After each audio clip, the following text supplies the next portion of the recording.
What happens when a man with nothing gives everything anyway? When kindness is his only wealth? And when 3 forgotten girls carry his sacrifice across the world only to return with something no one could imagine? He sat near the bus station every day with the same torn jacket and the same paper cup. People passed him like he was part of the pavement. Some dropped coins. Most didn't look. His name was Elias. No family, no home, just a corner and the quiet dignity of surviving. One winter evening, he noticed 3 girls sitting nearby, not playing, not laughing, just huddled together, holding a thin bag between them like it was their last possession. Their faces were too young to look that tired. Elias leaned closer. "Where are your parents?" he asked gently. The oldest girl swallowed. "Gone," she said. The middle one whispered, "We were told to wait here. No one came back." The youngest didn't speak. She just stared at the ground. Elias looked at their shoes, broken, wet. He looked at their hands, shaking. That night, he didn't buy bread. Instead, he walked to the small travel office across the street, the kind of place no one like him entered. The clerk stared. "Can I help you?" Elias placed his cup of coins on the counter. It wasn't much, just a few dollars. But then he reached into his pocket and pulled out a single crumpled bill. His last dollar.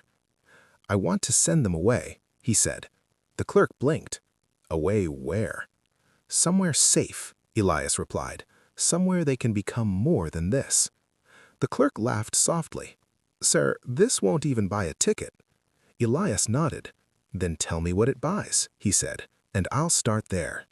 That was the moment everything began. Because the world saw a beggar, but those girls saw a father. The clerk didn't know what to do with him. Most people came into that office with luggage, passports, plans. Elias came with coins and a look that refused to leave. "This isn't possible," the clerk said again, softer now. Elias didn't argue. He simply turned and walked back outside. The girls were still there. He bought them bread with the little he had left after the dollar. They ate slowly, like they didn't trust food to stay. That night, Elias sat near them until they fell asleep against each other. The next morning, he did something he hadn't done in years. He asked for help. Not for himself, for them. He went to the church 2 blocks away. The priest recognized him. Everyone did. Elias was the quiet beggar who never caused trouble, never begged loudly, never stole, just existed. "What do you need, son?" the priest asked. Elias pointed toward the station. 3 girls, he said. "They have no one." The priest's face changed. Within days, the town began to whisper. Some people said Elias was foolish. Some said he was dangerous. But a few listened. A woman brought blankets. A man offered soup. Another gave a pair of shoes. Small things, enough to keep the girls warm, enough to keep hope alive. Then the priest made calls. There was a program overseas, scholarships for orphaned children, a family sponsor network. It wasn't easy, it wasn't quick, but it existed. Elias sat in meetings wearing his torn jacket, hands folded, speaking only when asked. "Why do you care so much?" one official said. Elias looked down at the girls waiting outside the office. "Because someone should," he replied. Months passed. Paperwork, interviews, medical checks. Elias didn't understand half of it, but he showed up for every step.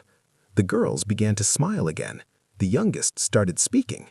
The oldest began calling him Sir less, and Elias more. One day, the priest came running to the station corner. "It's approved," he said. "All 3, they're going." Elias froze. The girls cried. They hugged him like he was the only home they'd ever known. On the day of departure, Elias stood at the airport entrance. He wasn't allowed past security. He didn't need to be. He held their hands one last time. The oldest girl whispered, "We'll come back." Elias smiled gently. "Just live," he said. "That's enough." But as they walked away, none of them realized that promise was going to change the world. Years moved the way time always does, quietly, without asking. Elias stayed at the bus station corner, Same jacket, same cup. People passed him like he was part of the pavement. Some dropped coins. Most didn't look. Sometimes he wondered if they were warm, if they were safe, if they ever thought of him. Then one day, a letter arrived. No return address, just his name, written neatly. He stared at it for a long time before opening it. Inside was a photo. 3 young women standing in front of a university building overseas, smiling, confident, alive. Behind the photo were a few simple words. "We are studying. We are okay. We have not forgotten." Elias pressed the photo to his chest like it was sunlight. More letters came over the years, short updates, graduation caps, first jobs, new cities, big dreams. The oldest went into finance, the middle one into technology, the youngest into medicine. They weren't just surviving, they were rising. Elias never told anyone. He kept the letters folded in a small tin box under the bench where he slept. They were his treasure. 20 years passed. Elias grew older, slower. His hands shook sometimes. Winter hurt more than it used to. People offered help, but he always smiled and said he was fine. Then one morning, the city changed. Black cars rolled into the street near the station. Not police, not politicians, something else.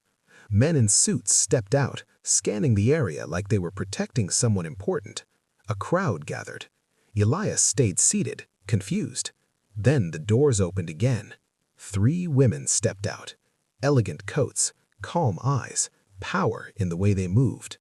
The oldest looked around, searching. The middle one's lips trembled. The youngest's eyes filled before she even saw him. And then they ran. People gasped as 3 billionaires dropped to their knees in front of a beggar. "Father," the oldest whispered. Elias blinked. "No," he said softly. We came back," she replied. The middle one placed a folder in his lap. "It's yours," she said. He opened it with trembling fingers. $50 billion. His breath caught. The youngest held his hands. "You gave us your last dollar," she whispered. "So we built something that could never leave you behind again." Elias's eyes filled with tears. He had saved them with nothing. They returned with everything. He didn't understand the number. 50 billion meant nothing to a man who had lived on coins and kindness. His hands trembled over the papers like they were written in another language. "I didn't do it for this," he whispered. The oldest nodded, tears slipping down her face. "We know," she said. "That's why you deserve it." People around them were filming now, phones raised, whispers spreading like fire. Who are they? Why are they kneeling? The middle one turned toward the crowd for a moment, her voice calm but clear. "This man saved our lives when no one else looked at us." Silence fell. The youngest helped Elias stand. His legs were weak, not from age, from emotion. "Come with us," she said softly. "You don't belong on this corner anymore."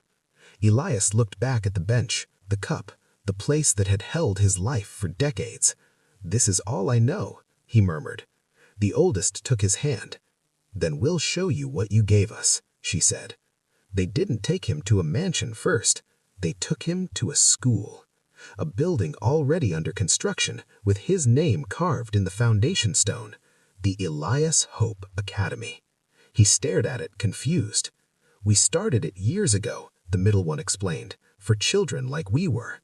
Then they took him to a hospital wing, then shelters, then scholarship programs across countries. Everywhere, his name wasn't a brand, it was a thank you. Elias sat in a quiet office later, overwhelmed. "I was just a beggar," he said. The youngest shook her head. "You were never just that," she replied. "You were the first person who treated us like we mattered." News outlets tried to call it a miracle story. The women corrected them. "It wasn't a miracle," the oldest said. "It was a choice. One man chose love over survival." Elias lived his final years not in luxury, but in peace. He still wore simple clothes, still spoke softly, still gave away more than he kept. And when people asked how a beggar became the center of a $50 billion legacy, the answer was always the same. He gave his last dollar, and it came back as a world changed forever.